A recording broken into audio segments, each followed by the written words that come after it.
Welcome to my live stream. And we did not have any trading today.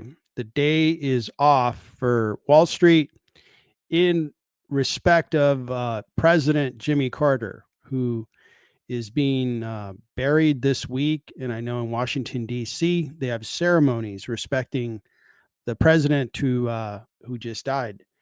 And for that reason, the stock market is closed. But the stock market will open up tomorrow. And it's a good night to take a look at some stocks that the community of investors that I have are interested in, analyze them, go into the valuations of these stocks, see how they're valued based on free cash flows, see how they're valued based on their earnings per share, and see which stocks are discounted and which stocks are a good idea to buy. We've had a down market. We've had some stocks selling off, which is an opportunity. In fact, I wanted to lead off by just showing some sectors and showing where the market is with certain stocks that have been trading down, which is an opportunity for a good investor that's looking for discounted stocks. So with that in mind, let me show you these sectors that are out there, starting with the top performing sector year to date is energy. Oil prices have been going up, so oil companies are worth more, which is interesting. If oil prices continue to rally, I think oil companies will continue to do well. Healthcare is having a good year so far. It's only 5 days, but it's a good start, up 2%. And over the last month, it's been down. A lot of stocks were down in December. You could see a lot of red down here. Communication services is being green, both for the year to date, looking good for the 1 month, and it had a fabulous 2024. Technology's right there. It's getting it done. It's the number one sector in the stock market. So those are the winning sectors so far this year. The ones that are losing: real estate, consumer staples, and discretionary. So those sectors are not sectors that I invest a whole lot in because there's, I think, modest gains potentially. There's usually good dividends, but I just dislike that they do not perform as well as some of the other sectors that I named, like technology, communication services, even healthcare, do far better over the long haul. So that's what's going on with sectors. It is good to see 7 people on the live stream. Very nice to see you, Sergio. I hope you're doing well. If anybody's keeping tabs on the Orange Bowl, looks like Notre Dame and Penn State are tied up in the first quarter. I am keeping my eye on that score. It'd be interesting to see who's going to win that battle. All right. Looking at the biggest stocks in the market and kind of going through the same review, these are the top 46 stocks based on market cap. And which stocks are underperforming? Pepsi. We reviewed Pepsi a day or two ago, and I think my opinion of it was I'd rather invest in other sectors that have better upside. Pepsi is just a very well-known name. Let's face it, a lot of people drink Pepsi, and I just don't think that there's a lot of upside. It's a pretty big market cap, 203 billion. Procter and Gamble is kind of in the same boat. These are well-known names. When we go to the grocery store, we buy these things. So a lot of retail investors are comfortable with these names, but they just don't perform really well over the long haul. And they've had a very bad start to 2025. Apple's also had a bad start to 2025. This is the behemoth. This is the biggest, most valuable company in the stock market. So if Apple has a bad year, it's probably going to put a lot of pressure on the overall index. T-Mobile was down. Salesforce. Tesla was down year to date. They also had somewhat of a rough late December. So other names, notable names out there. Netflix was down to begin the year. Broadcom. Now let's see who's really doing well. So the top stock that's doing well is ASML. And this company provides the big machines for semiconductor companies to produce semiconductors. And they're having a really good start to the year. If you recall, at the very beginning of 2025, there was a good report from a semiconductor company that they produced a lot of semiconductors, far better than they expected because of the boom in the data center. So ASML, as well as others, are doing really well within the semiconductor space, but NVIDIA is down. So it's just the certain companies in semiconductor are doing great. You got to know which stocks to pick. Bank of America up 5%. That's great. TSM, back to that story about semiconductors doing well. Thermo Fisher's in healthcare. They do devices that help in the healthcare ecosystem. NVIDIA up 4.3%. Meta, Chevron, oil and gas or big oil. United Healthcare bouncing back. They had a really, really tough 2024. SAP, software company. Google up 2.46. So these are some of the names we know of. Probably the surprise to me is ASML coming out so strong. Bank of America is there, so that's looking good. So interesting to see which stocks are doing really well, which ones are falling behind. It's just 5 trading days into 2025, but let's see where things go. So DC Divs 32, thanks for joining. Just reading your comments. Interesting. Yeah, I like your comments on ASML. All right. So in this stream, I'm going to do deep dives into stocks. And before I jump in there, as you guys know, I have a community of investors that we get together and I host calls on weekends. I invite you to join us. These are good calls. We talk about stocks. We talk about investing topics, as well as workshops on Saturdays, just to improve how we invest, how we analyze companies, how we understand industries. And I'd really appreciate you checking it out and becoming a member if it's the right thing for you.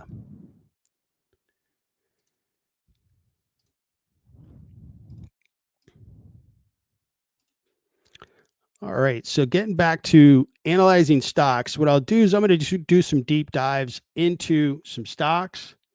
I'm going to start with 3M, which is on my list coming into the call. 3M is an industrial stock.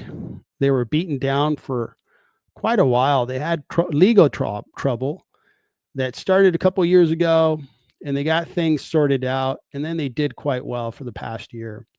This is a really well-known company. I think a very respected company that just had, some things go wrong. I don't think the company is a bad company. Actually, think it's a very good company. So I really liked the company, analyzed the numbers, and began to invest about a year ago. Let me revisit that decision, see where the company is valued. So overall, they're a $73 billion market cap company. And the revenue, $32 billion. So it's a big revenue company. Their PE is really low, 14 for the current year, 17.9 for 2025, 2% dividend, and analysts think it's 5% discounted. The stock has really moved. It's gone up about 24%, so that looks good. This company has begun to grow again, which is good. Let's take a look at the quarterly. It's up just a tiny bit in the most recent quarter. But the previous years were quite bad, and I think they divested one business to create some cash. So their business did grow if you do the trailing 12-month comparison.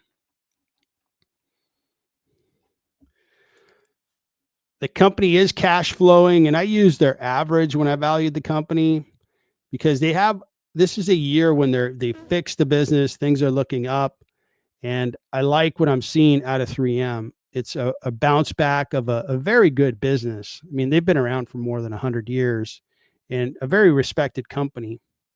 Their gross margins are in the mid 40s, 43.7.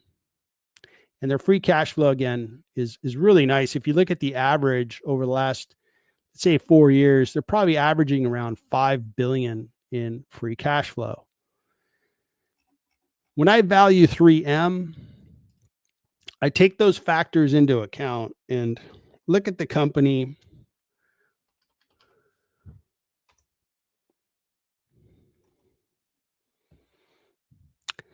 I actually take the cash flows, the average cash flows. I don't use that. I actually uh, took a more conservative approach, only took about 70% of 2023, which brings me down to about 3.5 billion. I'm going to grow those cash flows by about 10%. The company is growing, so that looks really good. And long-term growth of 4%. So this is my cash forecast that you're seeing here. And I'm growing the cash around these particular amounts. I think they could exceed this, but I'm being conservative. This is a bounce back story. And their discount rate, 8.5, you know, really, really good companies. I'm using about 7.5. They've had their troubles, so I'm gonna go 8.5 on 3M. It is good to see you, Shadow Guy. Thanks for tuning in. I know it's late where you're at. The intrinsic value of these cash flows, when I discount these cash flows along with the terminal value by 8.5%, I get $85.8 billion in market cap, or I should say value of those free cash flows. Their cash on the balance sheet's almost $11 billion. They have about $21.4 billion of debt. So when I add cash and take away debt from this intrinsic value of cash flows, I get $75.4 billion of value, equity value from 3M and their cash flows. So that is about the same of the company, or I should say it's fairly priced. Stock price is fairly priced because the value per share is 136. The stock is trading at 134. So it looks like the stock is right where it needs to be based on free cash flow. Earnings per share, the company is doing better and better. And this method actually gets me a 10% discount using earnings per share of $7.94, a PE of 18, just slightly higher than what they're pegged at, which was 14 for 2025, and a modest growth rate of 4%. With those factors and using this formula up here, I get a 10% discount. So overall, I think 3M is slightly discounted. For now, I'm going to be holding my shares, but really look forward to seeing what they have to announce when they do their earnings. Their earnings are going to be announced on January 21st.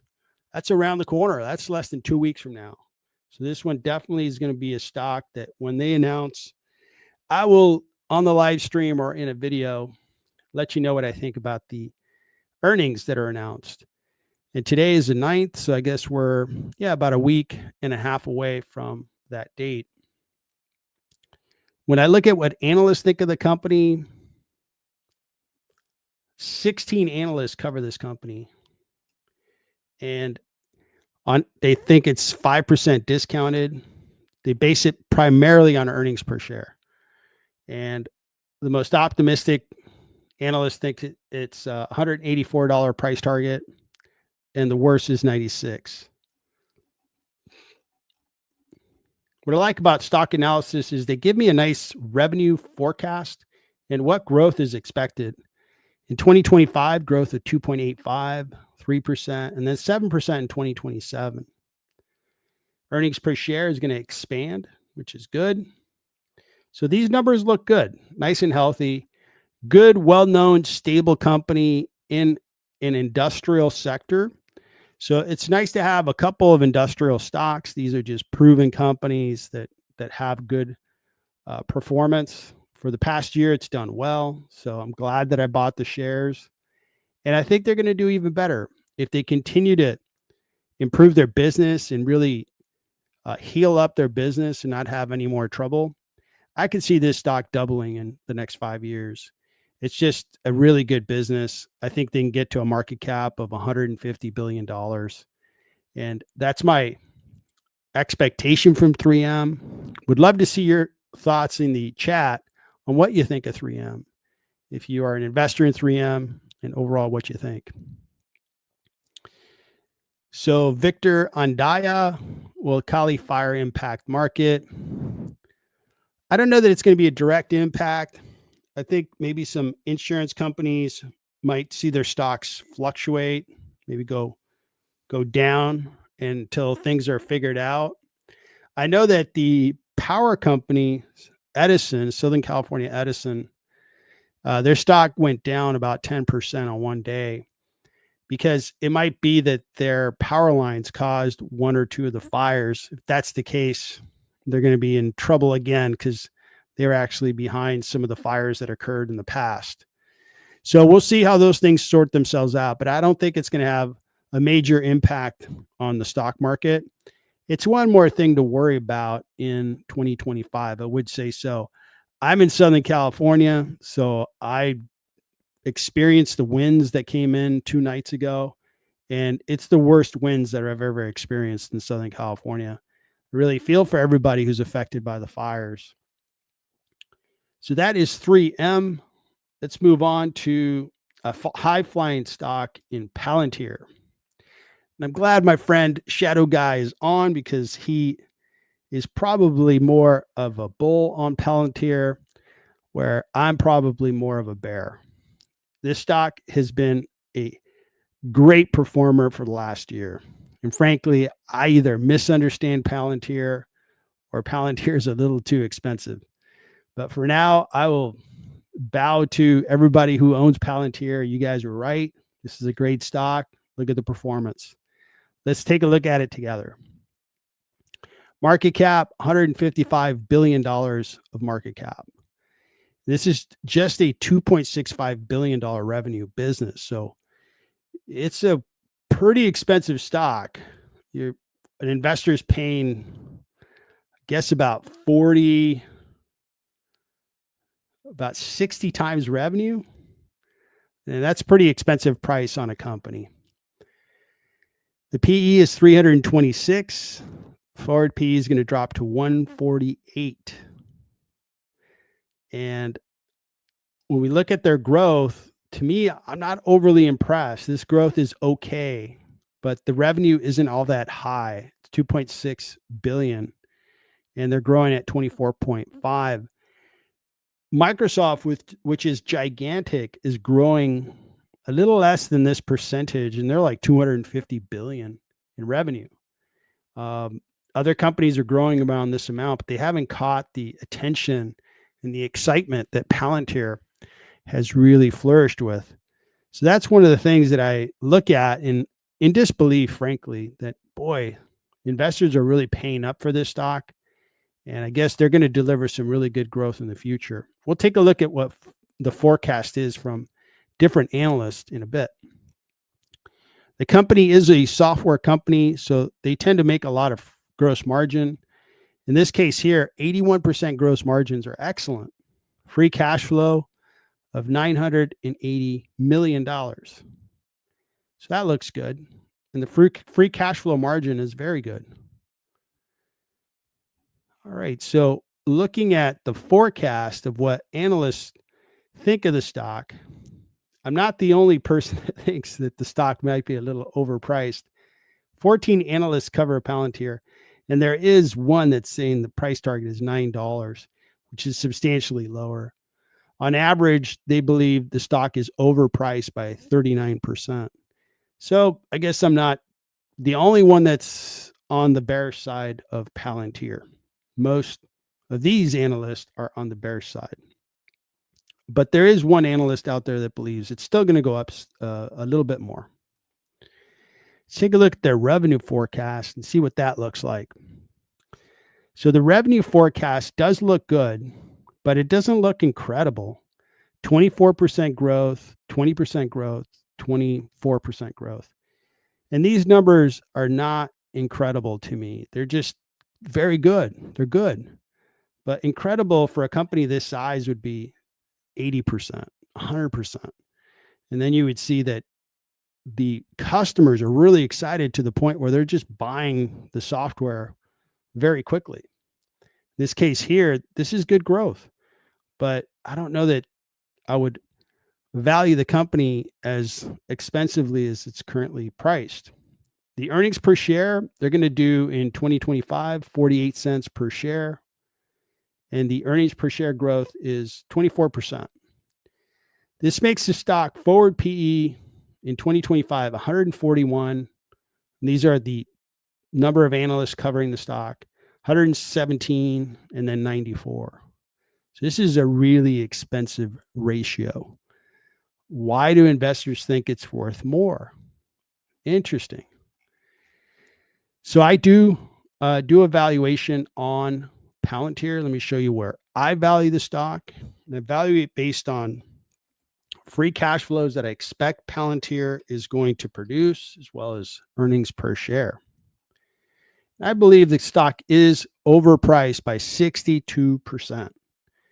I give them a very good free cash flow forecast where I give them a pretty optimistic cash forecast, starting with year one being 2025 at $1.2 billion of cash.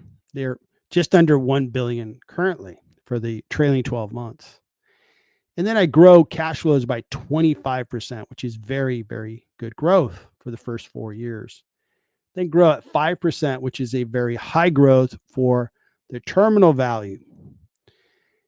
With that optimistic cash forecast and just a reasonable discount rate of 8%, I could have gone to 8.5. I could have gone to 9 because this is a newer, younger software company. When I use that 8% discount rate, I get to $62.7 billion, which is far lower than their current market cap. They have cash and no debt, so it adds to their overall equity value. So based on cash flow, I think Palantir is priced at a premium of 56%. Those cash flows just aren't going to fill in the valuation or the price targets that are on this stock. It's just the stock price is really high. Using the earnings per share data and giving them a good PE of 36, which is good for a software company that's growing, and then growing that earnings per share by 12%, I get a 74% premium on the stock. So it's overpriced substantially. Overall, it's about a 62% premium on Palantir stock. The stock has just been on fire for the last 12 months. It is a stock that for the last 30 days has seen a little bit of a drop. It's down 17%. I wonder if it's going to keep dropping or if it's going to begin to rise again. To this point, I've been amazed. To say I've been surprised is an understatement. I've been amazed at this rise. It's just been so incredible. And congratulations to all the stockholders of Palantir. Glad you made a lot of money. Let's see where this one goes. I'm watching it closely. And again, I'm a bear on Palantir and believe that it's overpriced. We'll see where it goes. We'll see where this stock ends up at the end of January. When are they going to announce their earnings? They're going to announce on February 3rd.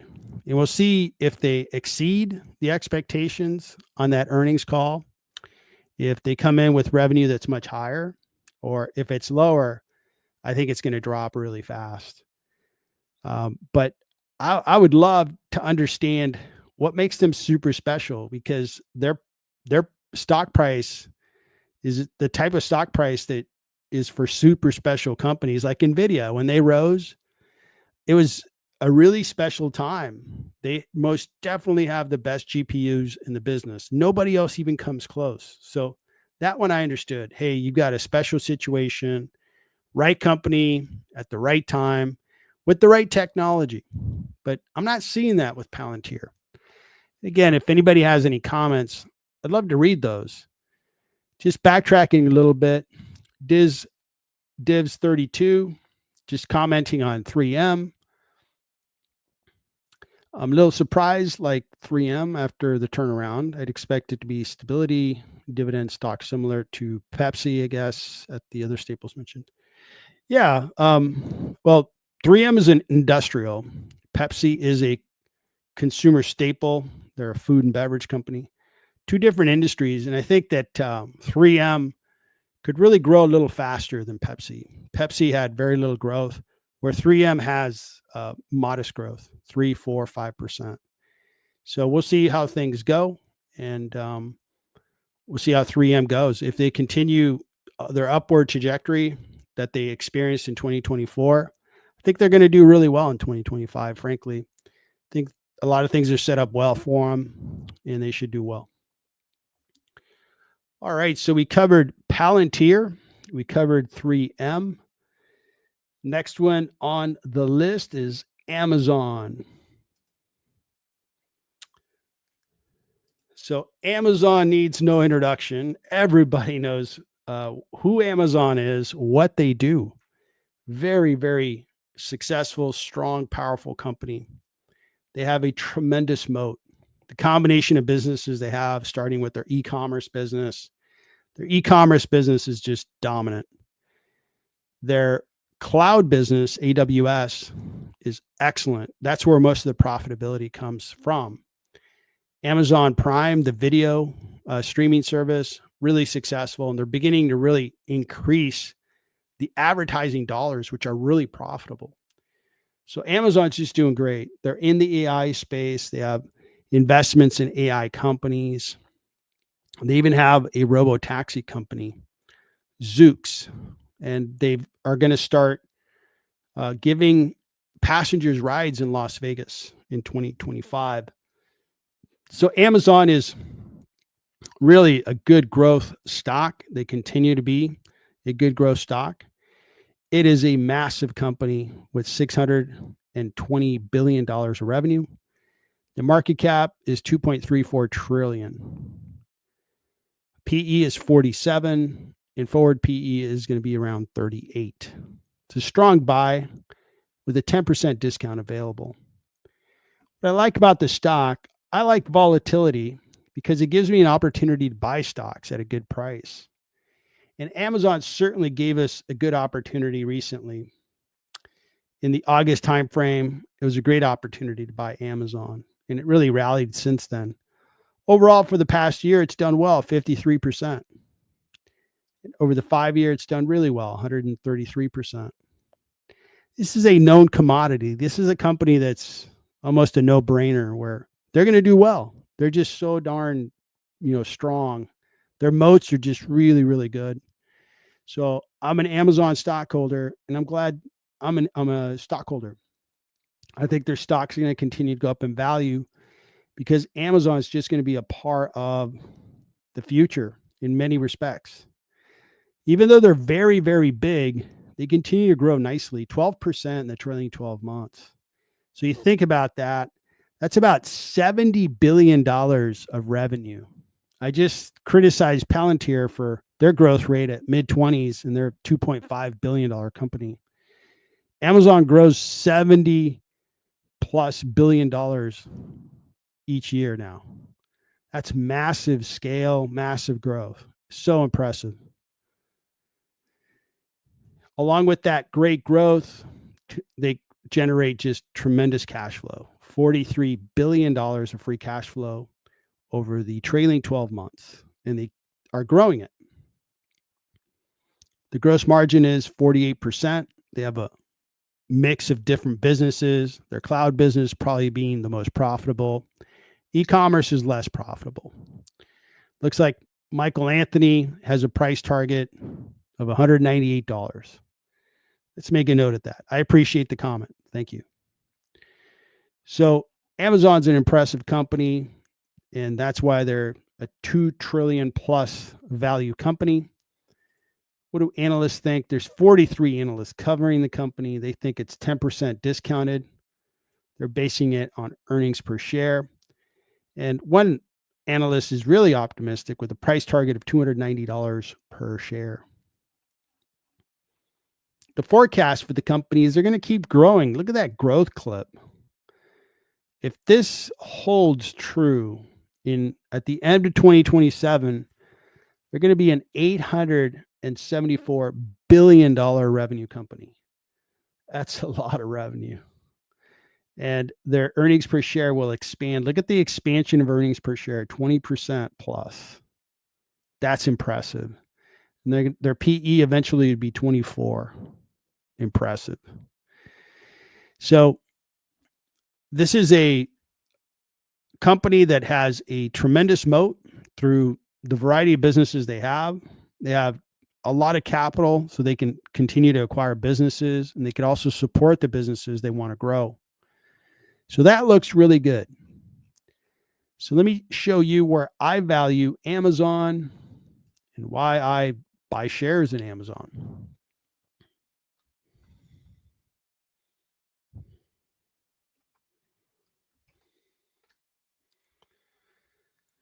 So right now, I think Amazon is fairly priced. I value the company on cash flows. The the discount rate is lower than what I used like with Palantir because Amazon's a known company. They have a really strong balance sheet, very known business, very well known business. I'm going to grow their cash flows by 12%. I think they can grow better than that, and 5% long term growth. So when I have a cash forecast that takes those growth rates and then the terminal value growing at 5%, I get $2.16 trillion of value. Adding cash, taking away debt, I get to an equity value of 2.2 trillion. So cash flows aren't quite measuring up to the current stock price, just slightly under by 6%.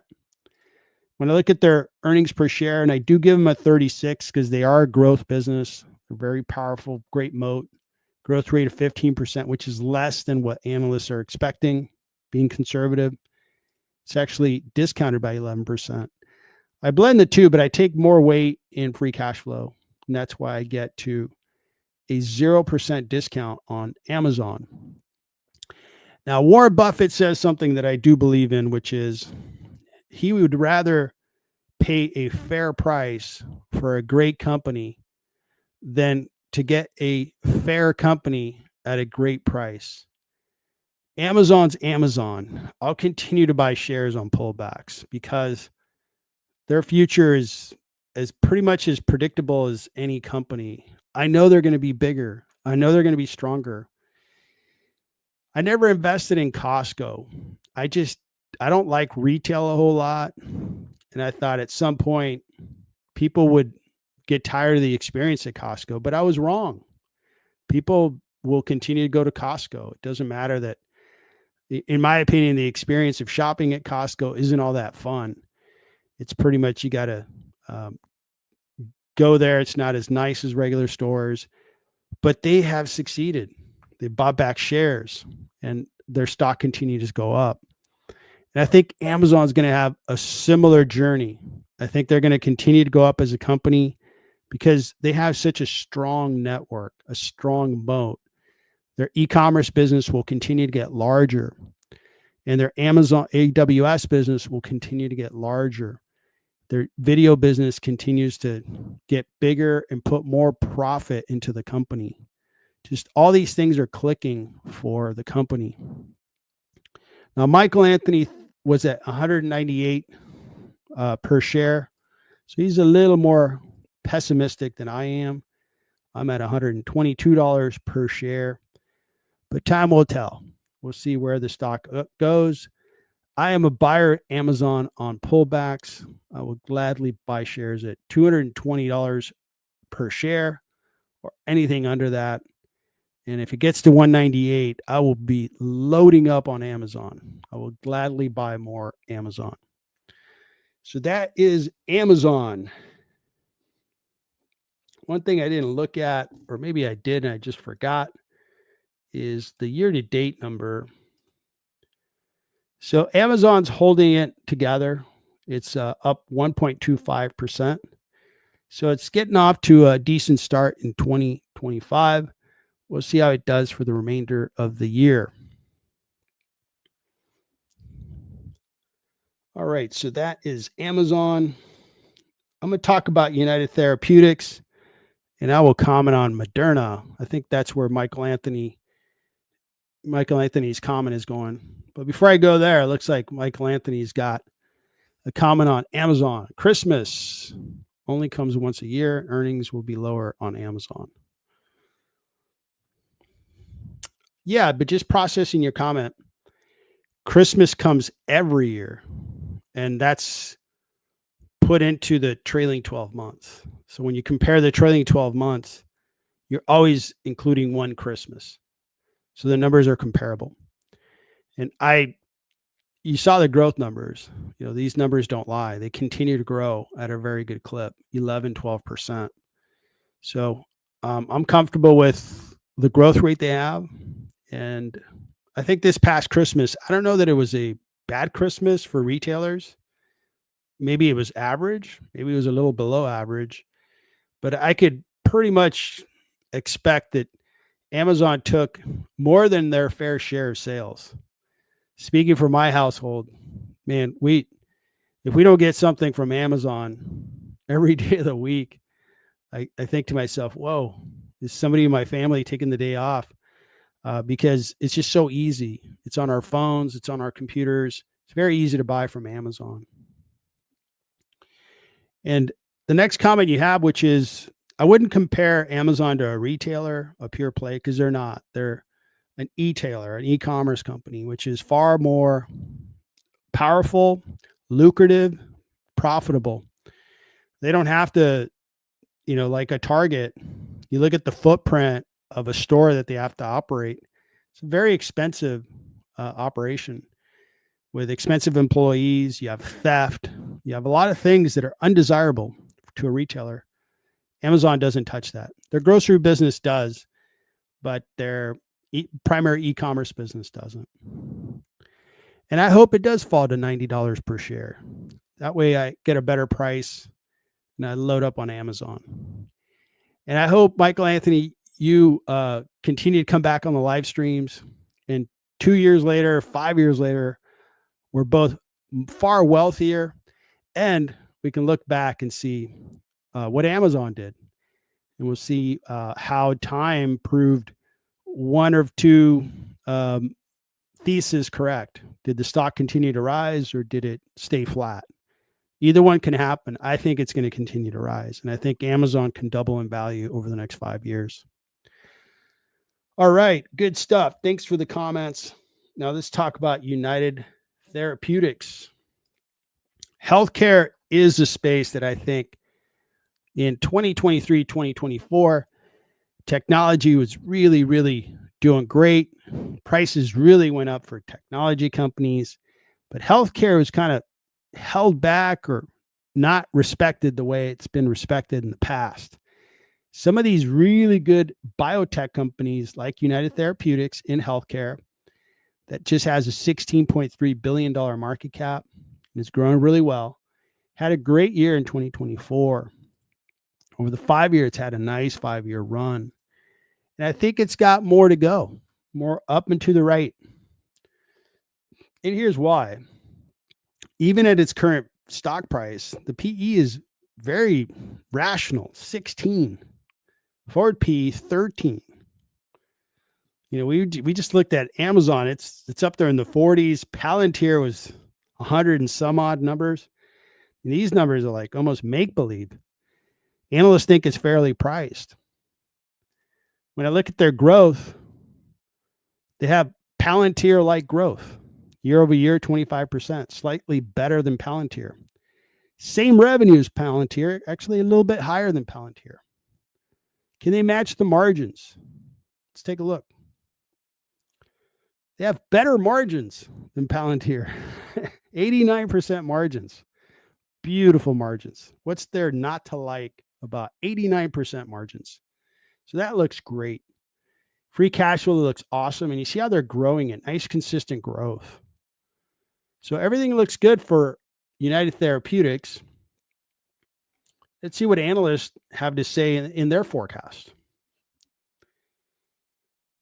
So analysts think that it's fairly priced. There's 14 analysts that cover this stock. The most optimistic one believes that it has a price target of $600. I hope he's right because I'm a shareholder. The most bearish analyst is at 280. Not too bad. It's maybe 20% lower. Looking at the forecast and how their revenue is expected to grow, they're going to be growing revenues in 25 by 10.6%, then 6.5%, and then 7.7% in 2027. This growth is a little modest, and their earnings per share will grow really nice in 25, be flat in 26, and then grow really nicely again in 27. Their PE is just going to be very low each year. Current year, 25, 26, the PE is very low. This is a growing company, high margins, high free cash flow. So I think it's a really nice little company for me to continue to invest in. Let me show you where I value this company. So United Therapeutics is in the healthcare space. Healthcare has not run up like technology or even communication services. And United Therapeutics, even though their stock is up nicely, I think it's still discounted by about 26%. That's based on a free cash flow that's very reasonable using their numbers, growing the first 4 years just by 5%. They could probably exceed that. And then long-term growth by 4%. Nice conservative forecast, a higher discount rate since it is a smaller business. And I get to a intrinsic value of $16.7 billion. They have a lot more cash on the balance sheet than they do debt. And that tells you the strength of the business. If you can accumulate cash, that usually is a very good signal. That's a very strong business, making lots of money. I get to a $19.6 billion market cap. When I net it out to a per share price of value compared to their current stock price, get to a 20% discount on an excellent business. They have patents on their drugs that help patients with rare diseases, and they're doing really well. They're also exploring new product lines that if those product lines are a success, look out, this stock is just going to rocket up. The earnings per share look great.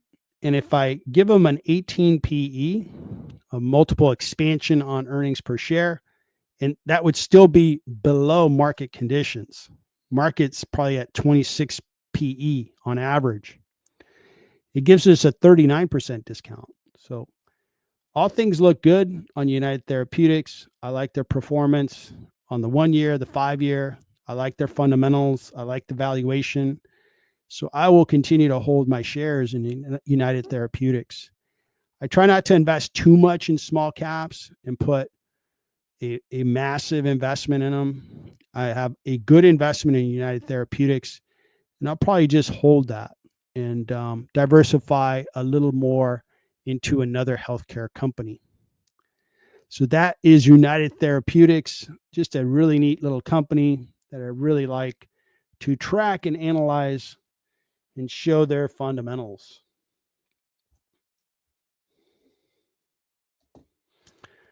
All right, a little break away from stocks and I guess a score update on the Orange Bowl. Looks like Penn State is up on Notre Dame 3-0. They are in the second quarter with 9 minutes left in that quarter. That's going to be a tight game. I think Notre Dame is the favorite by 1.5 points. So it's going to be a close game. We'll see how it ends.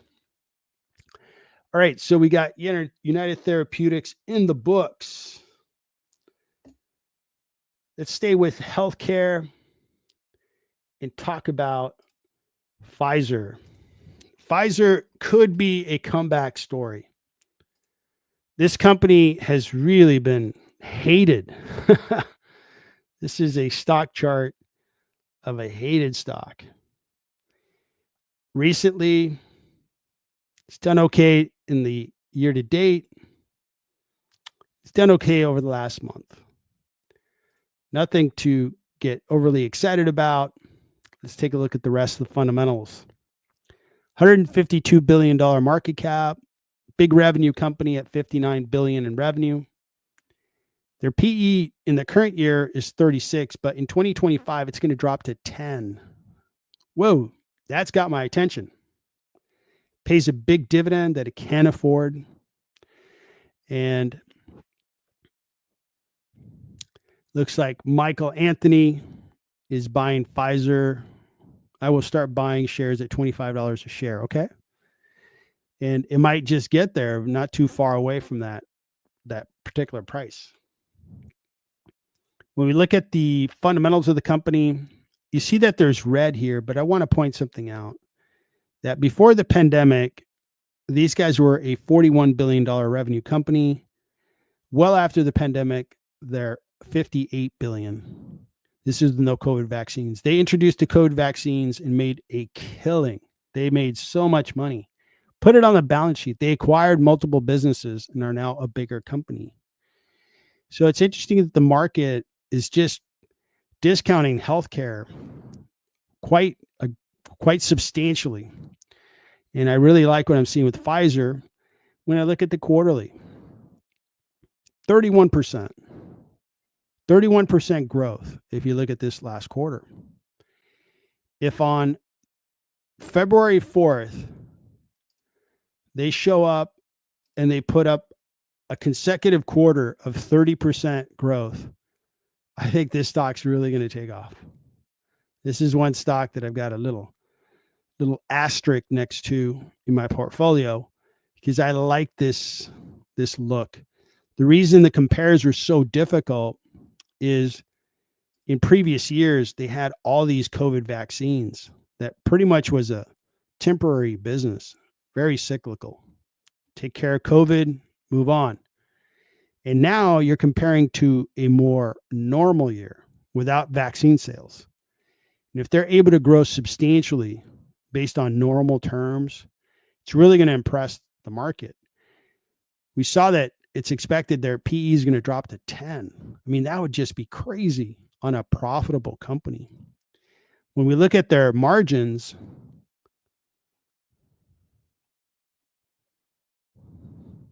gross margins of 70%. It's very good margins. Good cash flow. Not as stupendous as back in the COVID years, but excellent free margin or free cash flow. So Pfizer, I think, is going to be a rebound story similar to 3M. And when I value the stock, I go very conservatively with Pfizer. And I think it's discounted by 53%.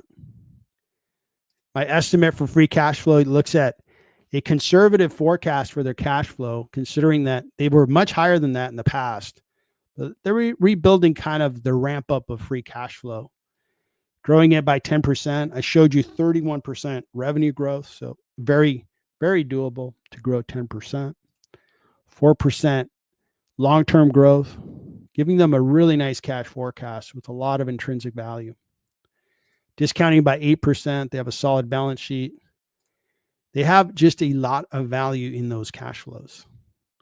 Upwards of $246 billion of intrinsic value when you discount by 8%.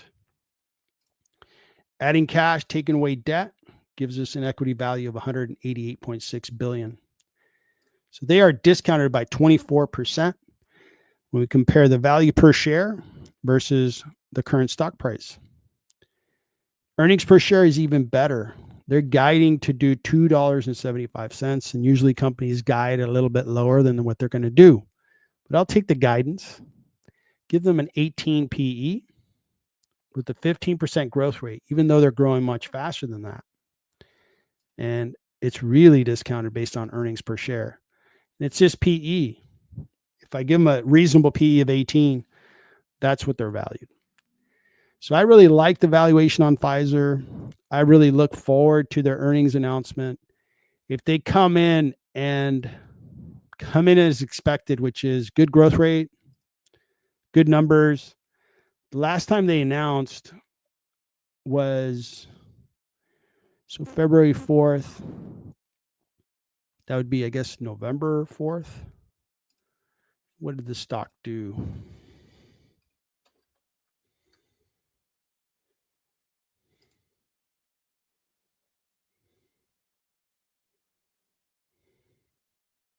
So the stock sold off. The market just does not like healthcare. Sold off substantially and has really walked away from this stock.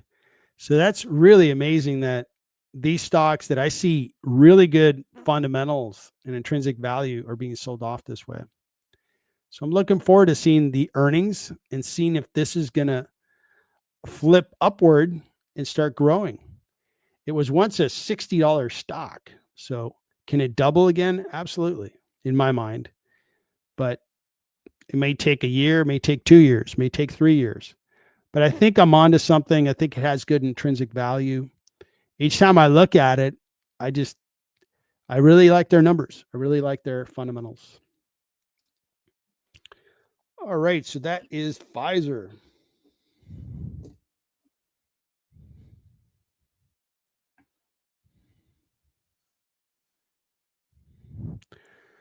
All right, so looks like Penn State scored again. It is Penn State 9, Notre Dame 0. There is 2 minutes, 18 seconds left in the second quarter. Penn State is going potentially into the half with a really nice lead. Interesting. All right, so thank you for joining. I appreciate it. As mentioned, I've got a paid member program. If you'd like to be a member, I'd appreciate it. And there's the perks that you could get. You come on to the live streams with a different badge. If you announce a symbol on the chat, I'm very receptive to members and usually analyze those companies in depth. If you're not a member but want to see some stocks analyzed, I have a menu of super chats. So if you'd like me to analyze a company, be happy to do so. $3, I'll review a stock. And for $5, I'll go through a full valuation looking at a full value using this template. We'll go through every fundamental, fill this in, and get you a result. Let me know if you'd like me to analyze any stocks, since I'm kind of nearing the end of the list that I showed up with. The next stock I'm going to look at is DocuSign.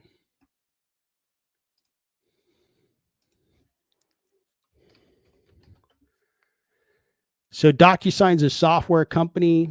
For the past year, it's done well, up close to 64%. And this is a stock that I completely think is a good acquisition target for a larger company. As I'll show you, the fundamentals look good. Company is almost a $3 billion revenue company. And their PE for the current year isn't all that crazy, 18.5. Forward PE, 24.5. Analysts think it's fairly priced. This is a software company. Its growth rate is 7.5%. It's grown to be about a $2.9 billion company. It's a software company, so their profitability is really good. Gross profits of 80%. Free cash flow keeps expanding. Really nice expansion of free cash flow. So this is a really good acquisition target because a bigger business can buy their revenue. It comes at a very high profit margin. It comes with very good cash flow. They have very good cash on the balance sheet. A lot of good things about this business. 13 analysts cover the stock. And the most optimistic price target, 124. There is a bear at 60. But on average, they think it's fairly priced. Let's take a look at their revenue growth. So the revenue is expected to grow, mid-single digits, 6.4% in 26, 25 growing at 9, almost 8 in 27, and about 5 in 28. So these are good growth rates. It'll make the company it'll exceed $3.6 billion in 2028. So those numbers look good. And it looks like their year ends on January 31st. So their fiscal year 2025 will be ending at the end of this month. And that's represented in this particular column. Forward PE is reasonable. Again, this is a growing, profitable business generating free cash flow, and they look good. The fundamentals look really good. For a while, the market really discounted this stock. When we look at DocuSign, not too long ago, the stock was really, really sold off. Back in just August of 2024, you could have picked up the shares and made 80%. Look at that. Easy peasy. 80% return in less than 6 months. So there's always value out there. We just got to find it. And I love finding value when I find, good valuations out there, good fundamentals, and DocuSign's one of them. When I value DocuSign, let me show you where I'm at with the valuation.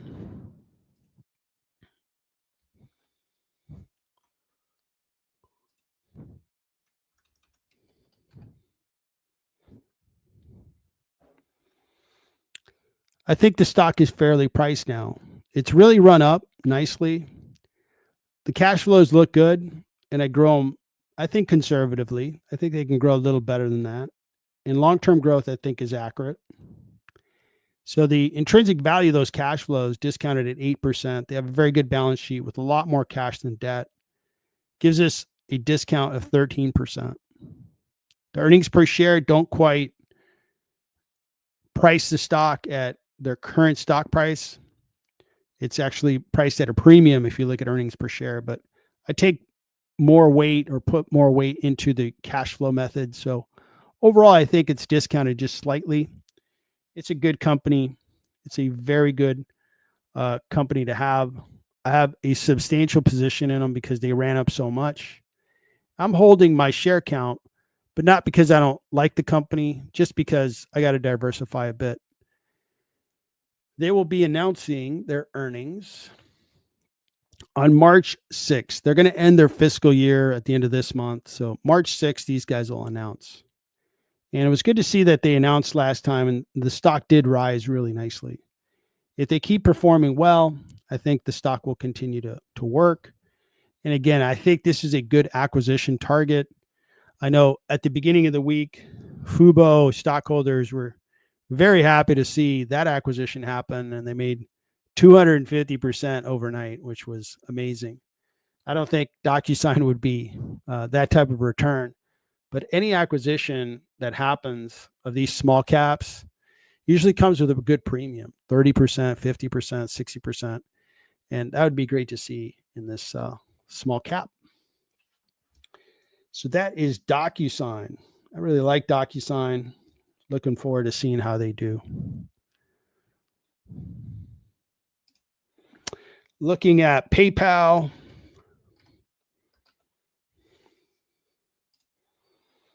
All right, so PayPal is a stock that has been working. It's up 46%. This is another stock that, was hated. Oh, man, it was at $300 per share. Now it's at 87. Man, is it really that bad? The market cap is 88 billion. Revenue is $31 billion. PE looks reasonable. Forward PE looks reasonable. Analysts think it's fairly priced now. It's priced up to its value according to analysts. The company continues to grow, and it has a fairly large revenue number, 31.4, which is impressive. Their gross margin is 40%. These guys are in payment systems, not as profitable as, let's say, a software company. 40% is a good gross margin. And their free cash flow is very good, growing over time, growing free cash flow, growing revenues, very good fundamentals. Analysts, 29 of them cover the company. Some believe it's still going to go up. Some believe it's going to go down substantially. On average, it's fairly priced. Based on what analysts are seeing, the company is going to keep growing. And it's going to grow this year, the year they just ended. It should have grown around 8.6%. It's going to grow nearly 6% in 25, 7% in 26, 9% in 27. So that looks good. Earnings per share is expanding nicely. So profitability is expanding.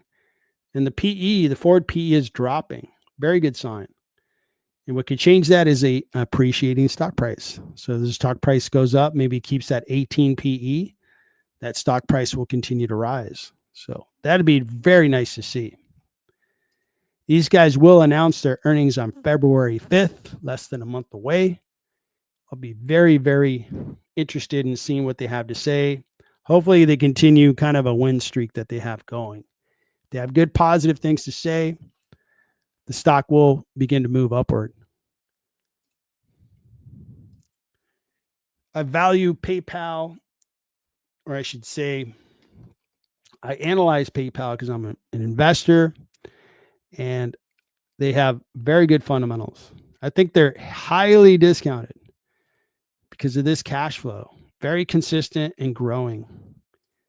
And if I look at their cash forecast, discounted by 8%, just gives me a really high intrinsic value of those cash flows to the point where I add cash, take away debt. It's just much higher than the market cap. So it's discounted by 105%.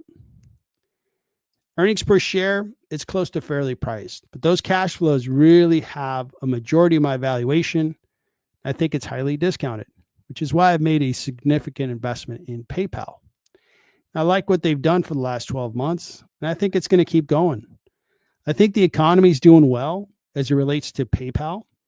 The economy should grow in the United States, and PayPal is primarily in the US, but they also do payments around the world.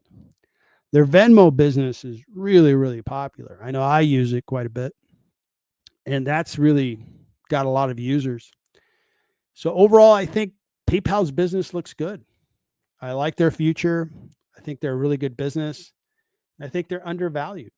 And I think they're going to keep rising in value, maybe do about this rate of return in 2025 and be in a good position for the next 12 months. So I really like PayPal and glad I invested in it. It's really risen nicely. It'd be nice to see them continue to rise and come in with a very nice earnings report on February 5th. So that is PayPal. So let's take a look at BTM. I think we're going to look at the balance sheet. Bitcoin Depot.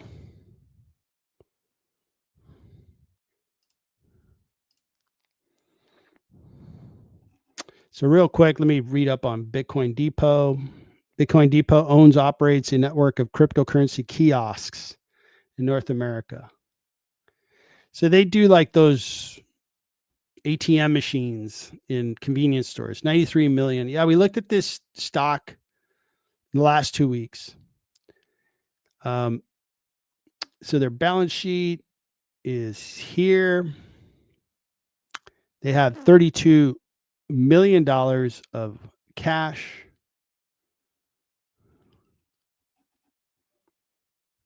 $56 million of debt.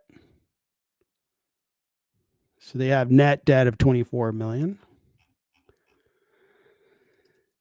Now, my apprehension with this company is this is kind of a, if anything, like, you know, when you look at a vending machine where you can buy a bag of chips or a snack, that's kind of like what they're doing, except with Bitcoin. Their PE is reasonable, but it's not a really exciting stock to me. It's not like they're making money by mining Bitcoin or holding Bitcoin. They're operating these kiosks. And that's just not a business that's overly exciting to me. When we look at their revenue's actually declined 15%. $585 million of revenue is really good. And it's amazing that they're priced at a market cap that's below their revenue amount. Coinbase has got a much better valuation. Their free cash flow, they do have free cash flow, but it hasn't been all that great. And you can see that it's really come down. So this is concerning. This is just not a business that to me shows that it's going to be valuable in the future. Operating kiosks, vending machines or ATMs, call them what you would like. It's just pretty much not a really desirable business. And I'm not the only investor that feels that way. When you have a share price of $1.57, there's not a lot of confidence in that company. When you have a market cap of 93 million, when the business operates at $585 million of revenue, not a lot of confidence. So I'm going to stay away from a stock like this. I'd rather own Coinbase, which is what I own. And Coinbase does not have kiosks. They are a cryptocurrency exchange. They're up 68%, $65 billion market cap. You see that their revenue is far lower than the market cap because the investing community believes in Coinbase. They believe that, hey, these guys are a part of the future. They're making money when investors, buyers of Bitcoin, buyers of Ethereum and other coins go on to Coinbase and buy them.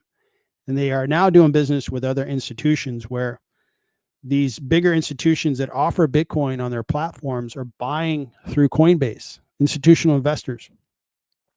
So Coinbase has a good, bright future with a lot of fertile market, a lot of addressable market to seize.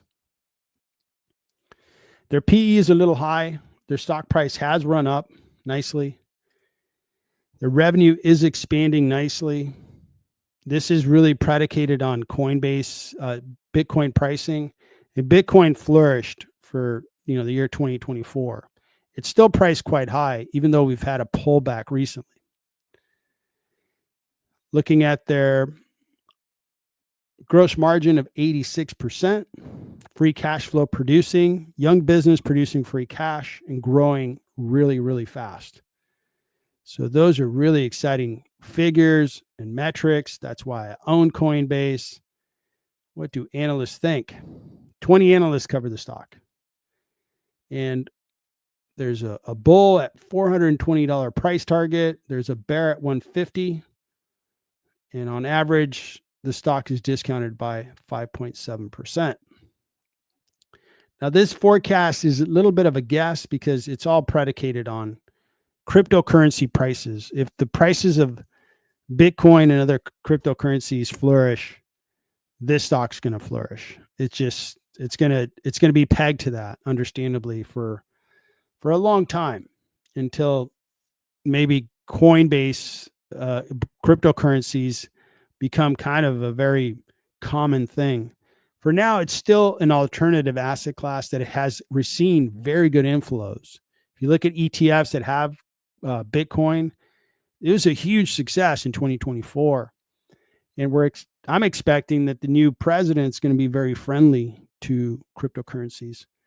So this is really, really going to be interesting to follow. My valuation at Coinbase,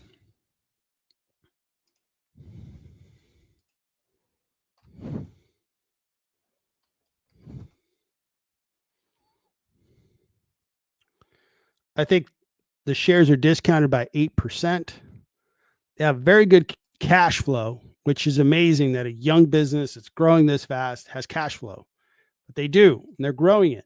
This is not a capital intensive business. They grow as demand for their services and their products grow, which has been very, very fast. Those cash flows, if I look at the growth, and this is conservative in a way, it's very valuable. They accumulate cash on their balance sheet. They carry a little bit of debt. But overall, those cash flows are more valuable than the current stock price by 22%. Earnings per share isn't quite at their stock price. It shows a premium of 19%. But I take more weight in the cash flow value, 2/3 using the cash flow value, 1/3 using earnings per share. They get to an 8% discount. Now, I own a fair amount of Coinbase, and it is a riskier investment. That's why I use 9% discount rate. So I'm carefully adding to my position, and I carefully add to my Bitcoin position and Ethereum position, but I try not to go overboard. It's still an alternative asset class, and it's possible that someday in the future, the cryptocurrency industry really goes down. And I'd hate to put a substantial amount of my portfolio into an alternative asset class. For now, been doing great, just been performing great, but it's not a major part of my portfolio. It's just a good winner. So that is Coinbase, an alternative to Bitcoin Depot. In my mind, this one here, I don't know that it's ever going to do all that great. Some time ago, I mean, over the last 5 years, it hasn't even eclipsed $4 per share. That is a concern. So those are my comments on BTM and why I instead prefer Coinbase. Good question. Thanks for asking. All right, guys. Well, I appreciate you joining. We are 9 strong on the live stream. I appreciate it. Let me end it there. I appreciate you guys joining. Let's see what the market does tomorrow. Take a quick peek at the futures. Pre-market doesn't look good. Right at this point, who knows? For all we know, tomorrow morning we're going to open and be in the positive. But for now, NASDAQ's going to sell off a bit. S&P and the Dow will sell off. Oil prices continue to rise. So I'm a Chevron stockholder, so that's not completely bad news because my stock price will go up. And bond values went up today because the yields came down. Now that we're in after hours, we're seeing it be relatively flat. Looks like intermediate bonds, the yields are down a little bit, and the other yields are moving a little bit. But bonds had a good day. They went up in value today. All right, excellent. So everybody, thank you for joining. I appreciate it. Would appreciate your additional support. If you'd like to participate in the community, that'd be great. You can get signed up by looking at the details in the live stream, and would be great. It would be great to have you. So everybody, have a terrific night, and good luck tomorrow with your trades.